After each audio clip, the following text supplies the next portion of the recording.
Now as an immediate corollary, we have that if E and F are elementary sets in Rn, then the symmetric difference of E and F is also elementary.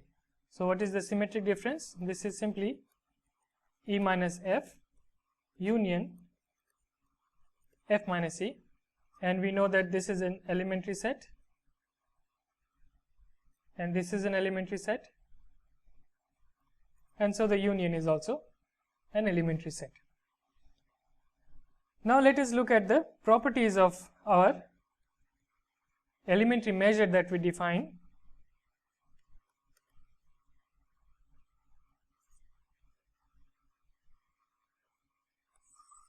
So the first property is non-negativity, which says that for any elementary set,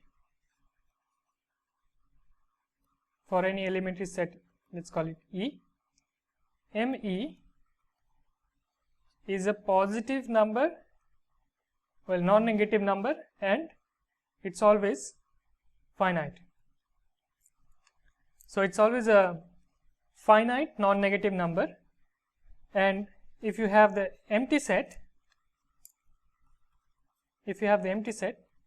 then the elementary measure is, we have seen that it is simply 0, because you have the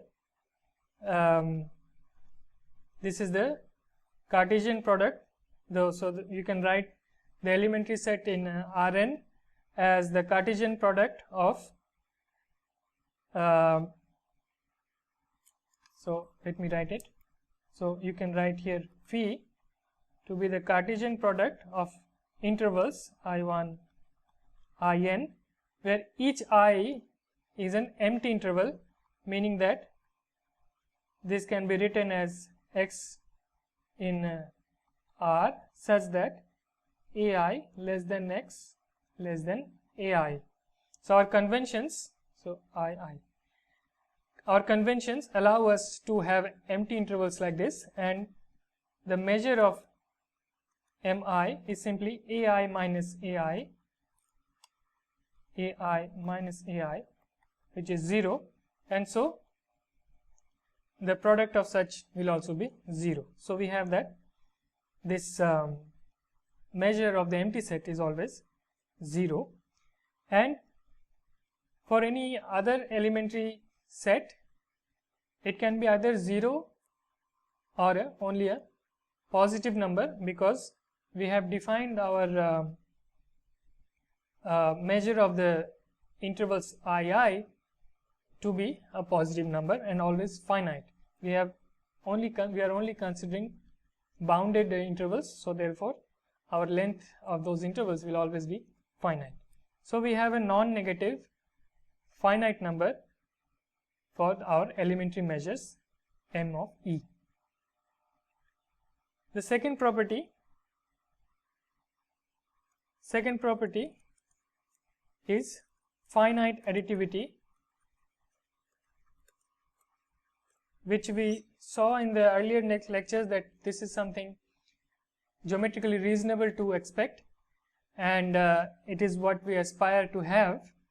And the way we have defined it, of course it conforms to our geometric notion of length or volume or area, but now we will see that of course it will also satisfy our finite additivity property. So this says that if E1, E2, En are elementary subsets of Rn, then the measure elementary disjoint subsets of Rn, then the measure of E1 union E2 union En, this is simply the sum of the elementary measures of each EI. Of course this is an elementary set. We have seen it for two sets E and F, but of course by induction you can prove it for any arbitrary finitely many elementary sets in Rn. So union of finitely many elementary sets is elementary, and so the elementary measure of the union is simply the sum of the elementary measures of each individual EI when you have disjoint elementary subsets. This is known as finite additivity. So if you just take 2 E union F, then it is obvious, because this is the union of BIs. Let's say E is the union of BIs, and then F is the union of BJ primes. So now this is a union of B1 union B2 union Bn, and then union B1 prime union B2 prime union Bm prime. So now this is a finite union of disjoint boxes, and so we have seen that this is the union of the sum this measure of the union is the sum of m bi's first, I equal to 1 to n, plus j equal to 1 to m of bm prime. So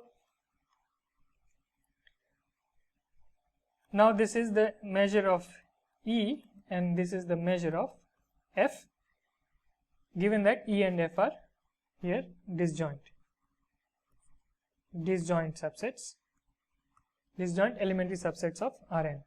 So of course for two subsets it's easy to show, and for n subsets we do an induction. For n subsets,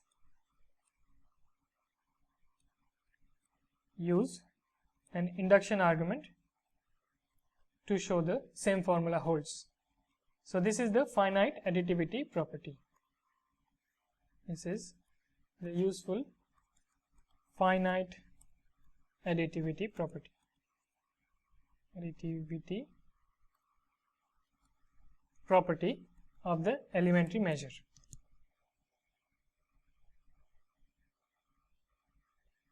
Now from the first two we can deduce another property, which is monotonicity, which says that if E is an elementary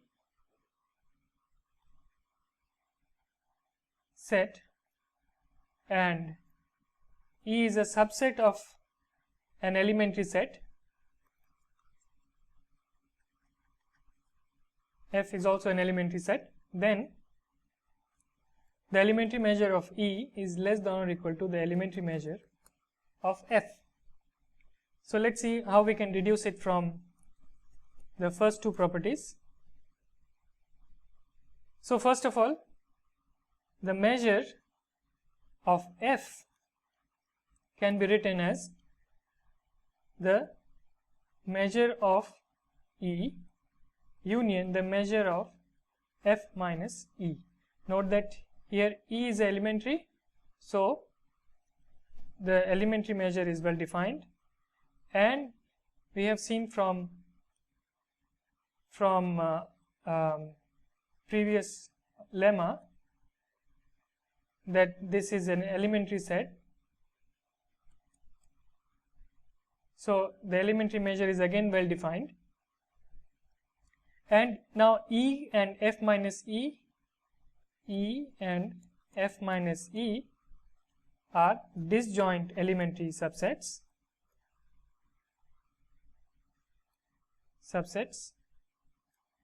So this is just, sorry, there should be a plus sign here. So this is simply by the finite additivity property.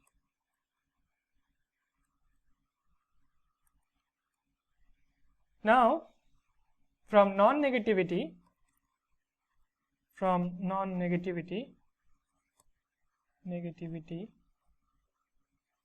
we know that the measure of F minus E is always positive.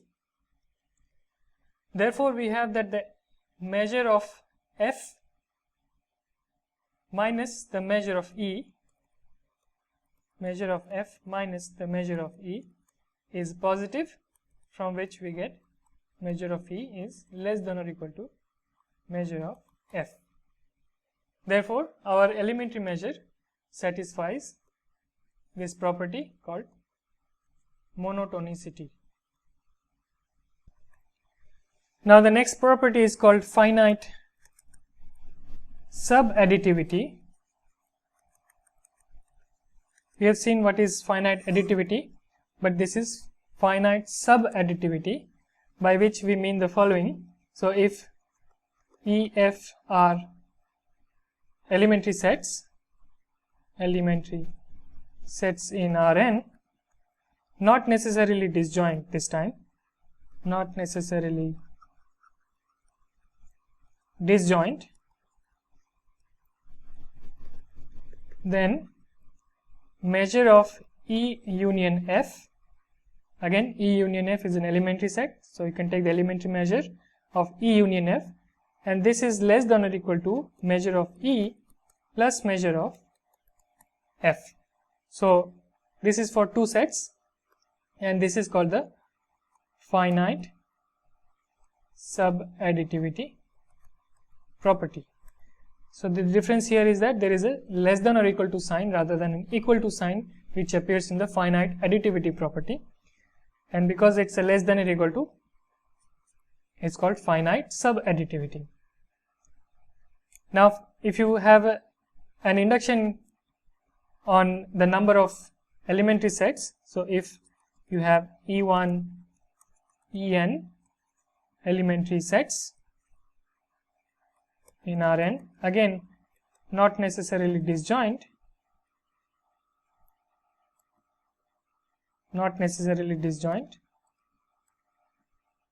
then the measure of the union of all these sets I equal to 1 to n is less than or equal to the sum of MEI from I equal to 1 to n.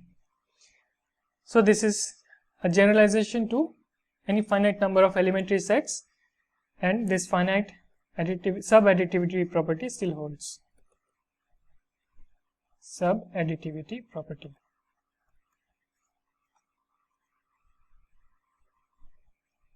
So let's see the easy proof. So here let me just prove it for two sets E and F. So E, F elementary. Now let me write E union F as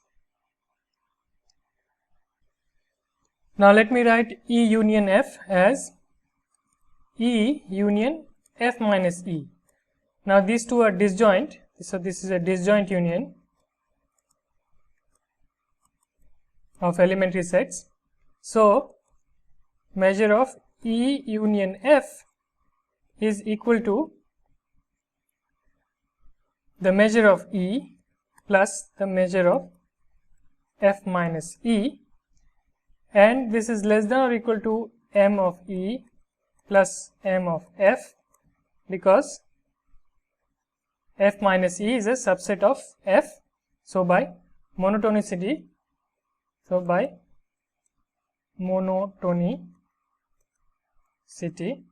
we get this immediately. One could also use different other different decompositions using the intersection. By the way, if you have E and F to be elementary, then E intersection F is also elementary, if E, F are elementary.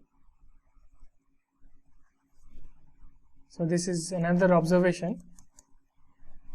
Simply because E intersection F is E union F set minus E symmetric difference F. So let's have a quick Venn diagram proof. So this is F and this is E, and this is E intersection F. So this part is E symmetric difference F, E minus F union E minus F union F minus E, and so therefore E intersection F is the union set minus the symmetric difference. Therefore E intersection F is also elementary, and you can have decompositions of E union F also in terms of E intersection F, and one in fact has a formula that M of E union F is equal to, so this is a lemma that's easy to prove. So E union F is equal to ME plus MF minus M of E intersection F. So from here as well one can see that as a consequence you get the finite subadditivity property, because this is a positive number, and so I leave this as an exercise. So proof is left as exercise. So one can have two different decompositions of E union F and one gets this formula. Now for the last property, we have already seen that the elementary measure on boxes is translation invariant, but it will also of course work for any elementary set. So for E elementary and X in Rn, we have that measure of E plus X, which is an elementary set, is equal to measure of E. So this is very easy to prove, and I also leave this as an exercise.